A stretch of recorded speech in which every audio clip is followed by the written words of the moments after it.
Hello everyone, we are back in the classroom today for another day of learning.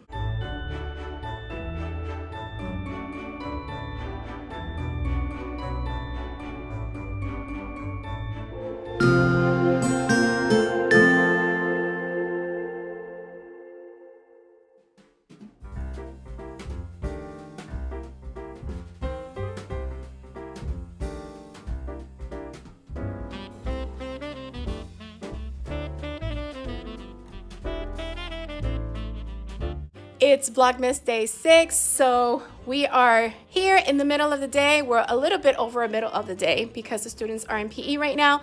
And then after that, they're going to have science, and we're going to finish our STEM case that we were working on last week. We actually haven't done the gift of reading yet because this morning, as soon as the students came in, some of them were finishing their math test from Friday, and then I had to immediately give them their reading test, and I wanted to make sure they had enough time to do that.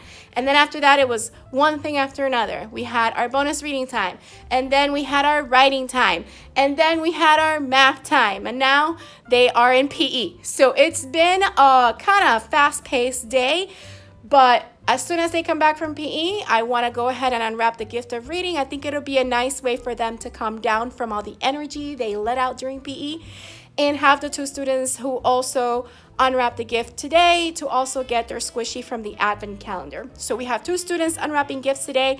I'm doing that on Fridays and Mondays so that by the time winter break comes around, every student has had an opportunity to not only unwrap a book from the gift of reading, but also get a squishy from the classroom advent calendar. So that's where we are right now. And I actually needed to order food for lunch, and it just came now, so I'm just gonna eat it now during my planning time.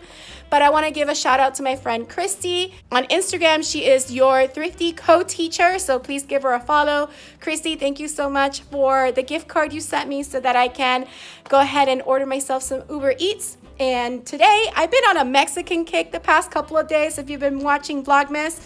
So I had Mexican on Friday. I didn't talk about it, but that's what I ate for lunch. I had Mexican on Saturday, and today I'm having Mexican again.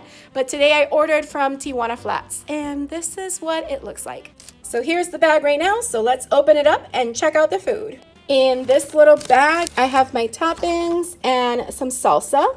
And in here, they put the chips with my enchiladas. Okay, so I ordered chips and salsa, so they put the chips on top of the enchiladas. But you know what? That's okay. And I have my side of guacamole here. So it's time to eat, enjoy some yummy food, and I'll catch up with you at the end of the day.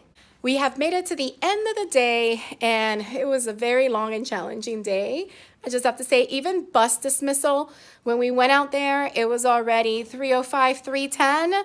And none of the buses had been here, so that took a while. Don't know if it was weather or traffic related, but yeah, if that is an indication of how our day went, there you go. So I wanted to give you a glimpse of our agenda. I haven't finished checking everything off, but we did get through pretty much everything. So let me show you. So here we have reading for the morning. Like I already told you, that's what we did. Then we had bonus reading. In writing, we went over success criteria for introduction paragraphs and body paragraphs. In math, we did the weekly review. We introduced chapter 6, which is on fraction equivalence and comparison. And we did 2 lessons on fraction equivalence. And then we ended the day with our properties of matter STEM case. Which brings me to a sheet that I just created right now after school. We went through the entire case, which I'll show you, had 3 different digital experiments that the students used in order to determine how the counterfeiters made the fake gold coins. And at the end, they had to write or type in some answers to this case report. Well, I decided to create a sheet so that I can have it printed out and give to my students.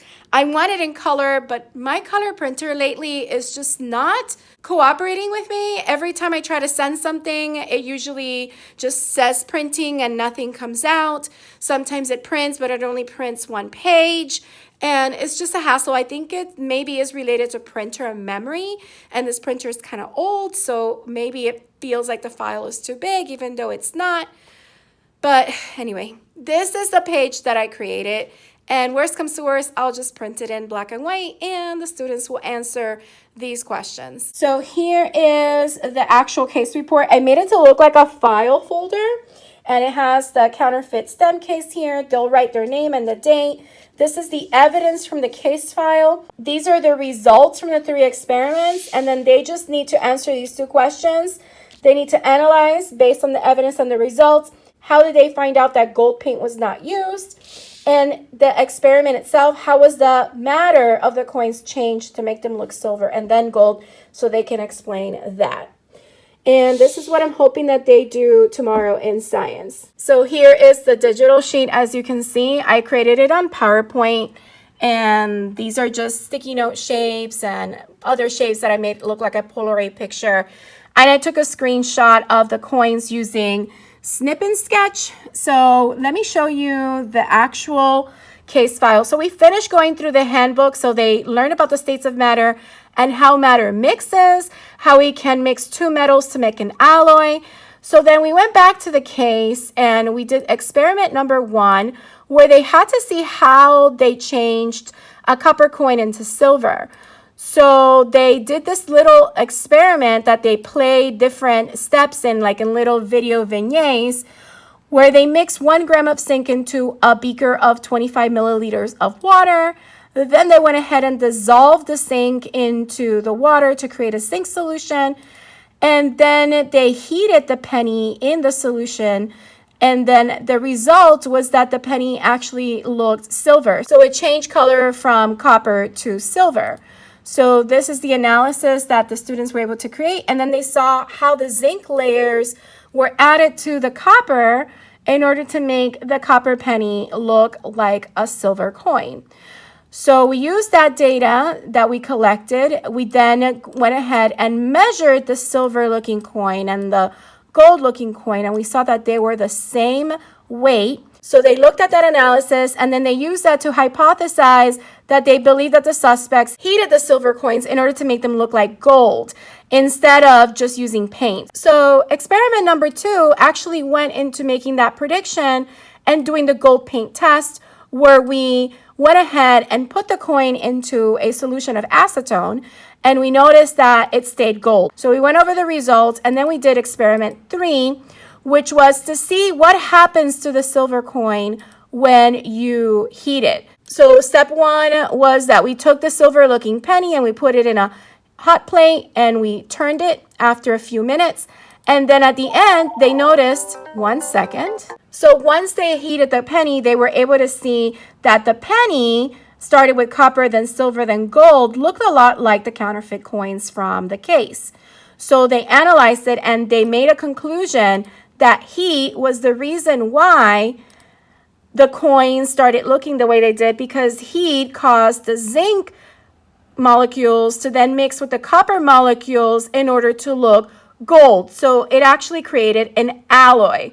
So this conclusion is what the students are going to answer in that paper that I'm giving them. So if I were to assign this to them digitally, which I could, but I just want them to write it in paper, I could just have them type into these boxes the answers. So the evidence, I just added it for them, and then they get to type in the analysis and the experiment results. I really loved how this experiment helped the students not only dig a little deeper on the properties of matter, but also see how it can be used in real life situations. So the other thing that I want to show you was the success criteria that I show the students for writing. And I believe that will be it for today, because everything else, we were doing a test this morning for reading, and in math, we were just introducing our new chapter and going into fraction equivalence. And we actually ended up doing an activity in Google because today is pizza day. So Google had a little video that you can go ahead and cut pizza into different fractions according to the toppings that they wanted you to cut it in parts. And it's this thing right here. So if you click on the play button, it loads it up and it gives you different things to do. So this one you have to cut into 6. So I'm just cutting it into 6. And I got a perfect score. So, and if you clicked on the pizza, then you had another one that you get to cut out. So that's what we ended up doing at the beginning of math. And for writing, we went ahead and went over the introduction paragraph success criteria, which is these parts that I wanted them to make sure they did in their essays. We went over the success criteria for the body paragraph. And we went over the pencil strategy for elaboration, so they know different ways that they can add elaboration or tell more about their idea and reasons and evidence and how it connects back to the main topic of the essay. So, yep, that is our learning day for today. At the end of the day, we did unwrap the gift of reading to different students. Unwrap the book. First, we had a student unwrap the little book, which was the story of Christmas. And then we had another student unwrap the bigger book, which was about Santa's sleigh coming through Florida. And it's cute because it's a rhyming book. And it mentions different parts of Florida that students can actually connect to. And of course, before reading those books, the students that unwrapped it got their little squishies for today in the advent calendar. And I also unwrapped my magnet for today and took it out and then placed it on the board along with the other magnets that I am slowly collecting through all these weeks. So now I'm actually on day 6 of my advent calendar, so I'm caught up because I started it early last week. So hopefully from now until the 24th, I'll be able to get the magnets out progressively. All right, so I'm going to get ready to go to Orange Theory right now. So if you enjoyed coming along with me, don't forget to hit the like button, leave a comment down below, let me know what you thought, any questions you may have. Also, if you haven't subscribed, please consider subscribing and hitting the bell for notifications so you don't miss any future videos. I hope you have a beautiful, magical day, and don't forget to smile. Hello dreamers, wishers, and magical thinkers. Thank you so much for making it to the very end of this video and for showing your support. If you'd like to subscribe, you can do so by clicking on my picture down here. You can also check out my latest videos here and here. Don't forget to believe in the magic that's inside you because you are capable of great things. See you next time.